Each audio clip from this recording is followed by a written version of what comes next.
وہ نہایت سلیقہ مند، وفا شعار اور ہر حال میں رب کی رضا کے ساتھ راضی رہنے والی خاتون ہیں، ایک مثالی بیوی اور ایک جرت مند ماں۔ میں ان کی واحد اولاد ہوں جو ان کی شادی شدہ زندگی میں تقریباً 11 سال بعد آیا۔ ان 11 سالوں میں شاید ہی کوئی ایسا در ہوگا جہاں میرے والد نہ گئے ہوں، ڈاکٹر سے لے کر ڈاکو تک۔ یہاں ڈاکو سے مراد وہ نام نہاد گدی نشین اور پیر ہیں جنہوں نے اپنے اسلاف کی قبروں کو بطور تجارت، سیاست اور اسلحہ استعمال کرنے کا ذریعہ بنایا ہوا ہے۔ اور مزے کی بات یہ ہے کہ ہمارے ملک کی پڑھی لکھی اور جاہل تقریباً سبھی عورتیں بڑی خوشی سے اپنے خاوندوں کی خون پسینے کی حلال و حرام کمائی ان کے آگے ڈھیر کر دیتی ہیں۔ حرام کمائی تو حرام ہی جاتی ہے، چاہے مسجد پر ہی کیوں نہ خرچ کی جائے، اس کا نہ کوئی اجر ہے اور نہ بدلہ۔ شاید اسی وجہ سے مسجدیں تو بہت بن گئی ہیں لیکن جھکنے والا ایک سر نہ پیدا کر سکے۔ بہرحال جب حلال کمائی بھی ایسے ضائع ہو تو بڑا دکھ اور افسوس ہوتا ہے، لیکن شاید ان عورتوں کا بھی قصور نہیں، کیونکہ عورت بنی ہی ایسی مٹی سی ہے جو ممتا کے ہاتھوں یا پھر اس خواہش کے ہاتھوں مجبور ہو کر سب کچھ کر گزرتی ہے اور بعض اوقات شرمناک حد تک آگے نکل جاتی ہے۔ شاید اسی لیے ہمارے معاشرے میں انہیں ناقص کہا جاتا ہے، کیونکہ یہ دل کا استعمال دماغ سے زیادہ نہیں کرتی، اور جو چیز کم استعمال ہو وہ ناقص ہو جاتی ہے۔ ویسے اگر عورت صرف عقل کا استعمال کرے تو بادشاہوں کے دماغ بھی سلب کر دے، یہ میں نہیں کہتا بلکہ تاریخ بتاتی ہے۔ میرے والد کے ایک ہی بھائی ہیں، ان کا نام غلام حسین ہے۔ انہوں نے تعلیم حاصل کی لیکن کاغذ کے ٹکڑوں کے حصول کی خاطر، کہ یہی آج کل کے دور میں عزت و احترام کے تحفظ کی ضامن سمجھی جاتی ہے، انہوں نے اپنی جوانی پردیس میں کاٹ دی، کیونکہ ان کی اپنی یعنی کہ میری چچی جو میرے پھپھا کی بہن بھی ہیں ان سے بنتی نہیں تھی۔ عقیلہ بیگم نام کی عام سی شکل و صورت مگر تیز طبیعت اور زبان دراز عورت نے گھر کے سکون کو دھرم بھرم کر کے رکھ دیا تھا، اور پھپھو 2 بھائیوں کی اکلوتی اور لاڈلی بہن وٹے سٹے کی نظر ہو گئی۔ ادلا بدلا کی شادی میں 100 میں سے 95 خاندان تو ایسے ہوں گے جو صرف حاصل کرنے کے لیے اب بھی زندہ ہیں، مگر نہ جانے کیوں ہر رشتہ کرنے والے یہ سوچتے ہیں ادلا بدلا ان 5 خاندانوں میں ہوگا جو مثال کے طور پر لیا جائے گا، نہ کہ عبرت کے طور پر۔ میرے چچا نے اپنا گھر بنا لیا اور وہ اپنے بیوی بچوں کے ساتھ بلال ٹاؤن میں رہائش پذیر ہو گئے۔ ان کے 3 بچے اور ایک بیٹی تھی، جو کہ آج تک میری سمجھ میں نہیں آیا کہ ہر وقت جھگڑے کے بعد اتنا وقت کہاں بچتا ہوگا، لیکن شاید کچھ چیزوں میں اتنا لطف رکھا ہی اسی وجہ سے ہے کہ عام انسان آسانی سے بہک سکے۔ میرے پھپھا سگریٹ فیکٹری میں ملازم تھے، ان کے بھی آگے 4 بچے اور 2 بیٹیاں تھیں، جو مشن محلے میں اپنے 2 بھائیوں کے ساتھ 5 مرلے کے 3 منزلہ گھر میں رہتے تھے۔ میں جب بھی ان کے گھر گیا تو مجھے ہمیشہ تنگی اور گھٹن کا احساس ہوا، لیکن اس گھر کے مکینوں کے دل بڑے کشادہ اور کھلے تھے، جہاں تازگی اور محبت ہمیشہ رہتی، مگر ان کے چہرے غربت کی وجہ سے ذرا مختلف تھے۔ شاید یہی غریبوں کی پہچان ہے۔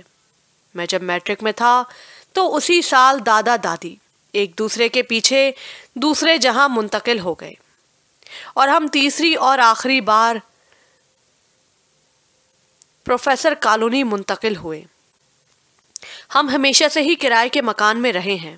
یہ گھر پچھلے دونوں گھروں سے اچھا اور خوبصورت تھا، یا شاید مجھے ایسا لگا کیونکہ یہ چھوٹا سا 2 منزلہ مکان ہم 3 لوگوں کے لیے کافی بڑا تھا، بلکہ یوں کہیے 3 انسان کے لیے جن کی خوشیوں کا راز ایک دوسرے کو دیکھنا تھا۔ یہ گھر 8 مرلوں پر مشتمل تھا، جس میں 3 کمرے، 1 کچن اور 1 مہمان خانہ تھا، جس میں ایک دروازہ باہر گلی اور ایک صحن کی طرف کھلتا تھا۔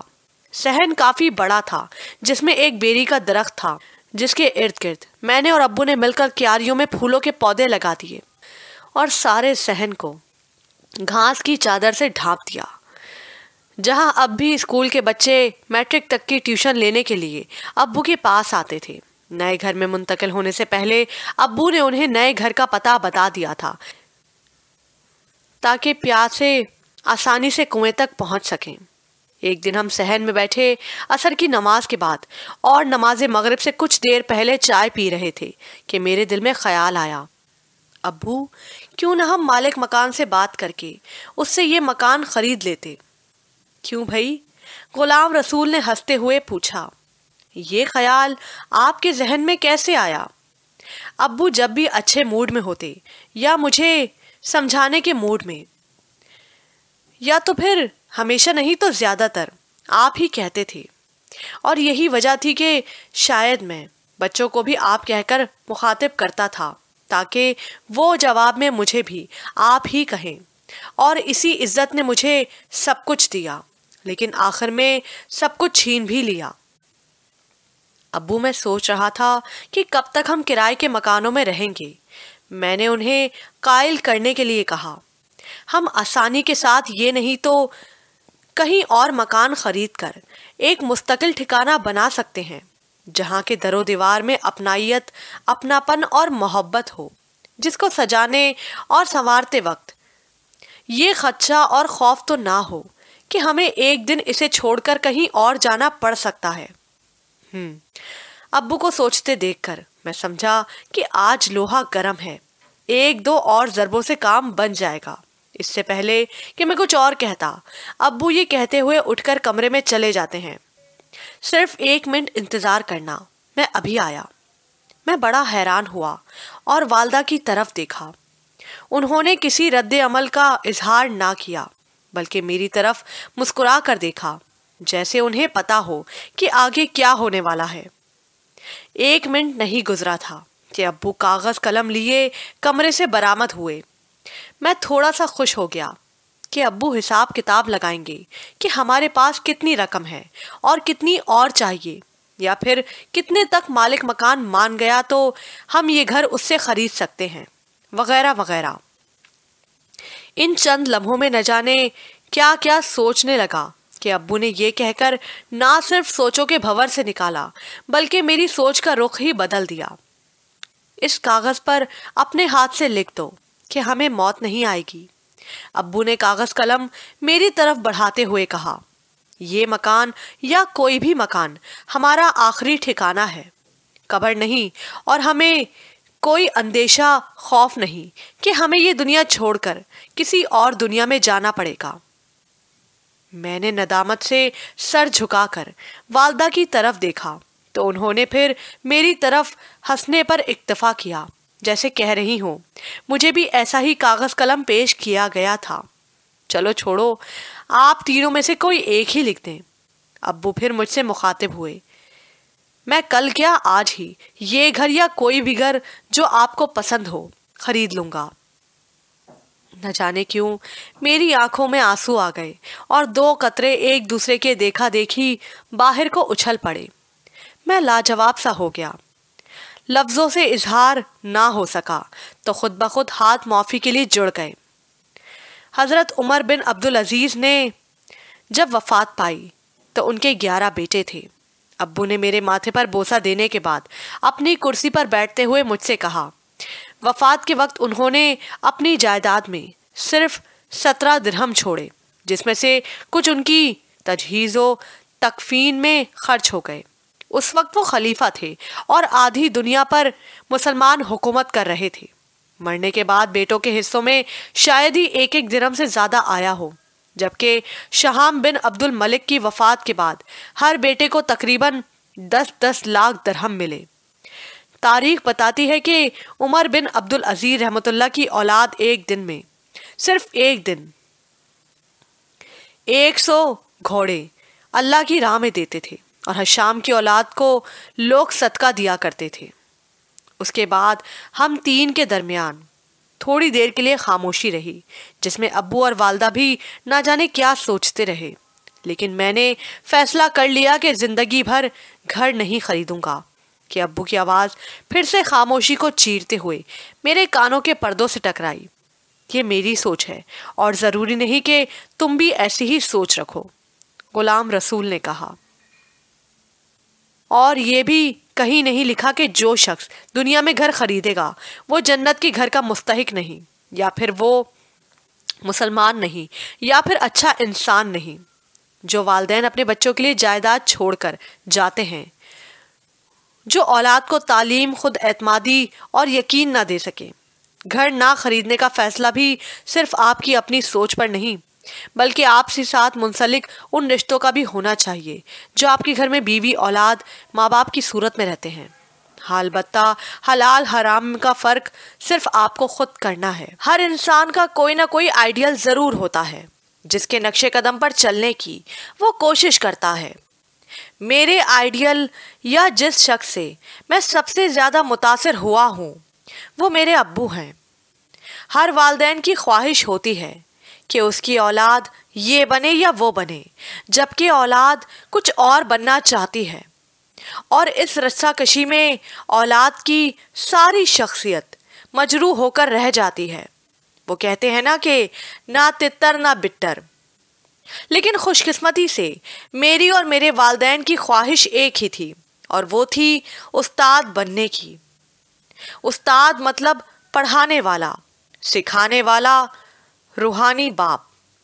یہ مقدس پیشہ اس لیے بھی ہے کہ یہ پیغمبروں اور رسولوں کی سنت بھی ہے، لیکن مجھے اس پیشے سے محبت میرے ابو کی وجہ سے تھی، جو شاید میرے خون میں شامل تھی، یا صبح و شام اپنے ابو کو پڑھاتے دیکھ کر یہ محبت آہستہ آہستہ میرے اندر جڑیں پکڑتا گیا، جس کی نشوونما میں میرے ابو کا بہت عمل دخل تھا۔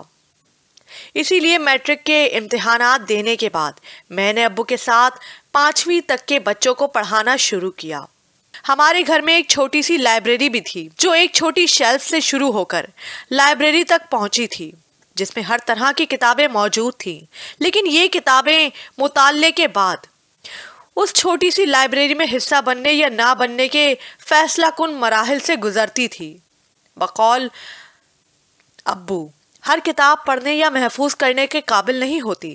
میں شروع ہی سے کتابوں کے بارے میں بڑا پوزیسو تھا۔ لوگ کتابیں پڑھنے کے لیے لے کر جاتے اور پھر بعد میں لوٹانا بھول جاتے، یا پھر اس کی حالت کسی غریب کے لباس جیسی خستہ اور اجڑی اجڑی کر دیتے۔ ایسے لوگوں کو میں پھر کتاب نہیں دیتا تھا، چاہے کتنی ہی منتیں کیوں نہ کریں۔ کچھ انسانوں کو جب تک احساس نہ دلواؤ ان کو احساس نہیں ہوتا، اور جب میں محسوس کرتا کہ اس کی حالت اس نشہ آور کے جیسے ہو گئی ہے کہ اگر اسے نشہ نہ ملا تو مر جائے گا، تب میں اسے بنا کچھ کہے آرام سے کتاب پکڑا دیتا۔ نشہ کسی بھی چیز کا ہو، ایک بار لگ جائے تو بڑا مشکل ہوتا ہے اس سے جان چھڑانا، اور کتابوں کا نشہ تو ایسی چیز ہے۔ میں نے خود لوگوں کو محفلوں، پارٹیوں، حتیٰ کہ راتوں کو جاگ کر کتابیں پڑھتے دیکھا ہے۔ اس معاملے میں لڑکیاں خاصی نشہ آور ہیں۔ یہ شاید ہمارے معاشرے میں وقت گزارنے کے لیے اس سے زیادہ مہذب مشغلہ لڑکیوں کے لیے اور کوئی نہیں، لیکن یہ مشغلہ بھی تب تک اپنے عروج پر ہوتا ہے جب تک وہ اپنے ماں باپ کے گھر ہوتی ہے۔ اس کے بعد لڑکی میاں کے گھر کے کام کاج ہی ان کی اپنی کہانی بنا دیتے ہیں۔ لڑکیوں کی زندگی کا فلسفہ بھی عجیب ہے، بلکہ بڑا ہی غریب ہے۔ پہلے ماں باپ کا گھر، پھر میاں کا گھر، اور پھر آخر میں بچوں کا گھر۔ ان کا اپنا گھر کون سا ہوتا ہے؟ کہنے کو تو کہتے ہیں کہ تینوں گھر ان کے ہی ہیں، مگر حقیقت میں ایسا ہوتا نہیں ہے، کیونکہ اگر ایسا ہوتا تو یہ سننے میں کبھی نہ آتا کہ خاوند نے بیوی کو گھر سے نکال دیا، بچوں نے ماں کو گھر سے نکال دیا، اور ماں باپ کی گھر کی کیا کہیں۔ وہ اگر نہ نکالتے تو باقی گھروں سے کیوں نکلتی؟ لیکن شاید یہ ہے زندگی، یا پھر ہمارے جد امجد کی سنت، جنہیں جنت سے نکالا گیا تھا۔